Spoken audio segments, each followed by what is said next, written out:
पुण्यातील अल्पवयीन शाळकरी मुलीच्या खूनप्रकरणी संशयित राहुल यादव याला सातारा पोलिसांनी अटक केल्यानंतर हत्येचा कबुलीनामा देत धक्कादायक माहिती देण्यास त्यानं सुरुवात केली. संशयिताला पॉर्न म्हणजेच अश्लील व्हिडिओ बघण्याचा नाद होता.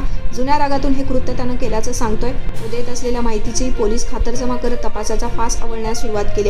या दरम्यान संशयित राहुल यादव याला सातारा जिल्हा विशेष सत्र न्यायालयानं 18 दिनांक यापर्यंत पोलीस कोठडी सुनावली. राहुल बबन यादव वय वर्ष 35 राहणार सासपडे यानं शुक्रवारी दुपारी शाळकरी मुलीचा निर्घृण खून केलाय. पोलिसांनी अवघ्या 6 तासात त्याला अटक केली आहे. संशयिताच्या अटकेनंतर शेकडोंचा जमाव संतप्त बनलाय.